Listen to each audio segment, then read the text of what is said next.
This is an antique 1934 Singer Featherweight, model 221.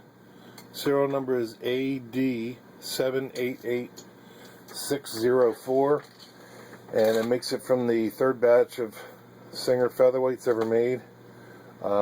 Couple differences on this is the thread tensioner has a thumb screw instead of the dial wheel, and then also the thread guide for the bobbin winder is a plate on the side as opposed to sitting on top. You can see the light works. And I've got 4 layers of denim. They were already stitched once for a photo used in the ad, and just to show you how well the machine stitches.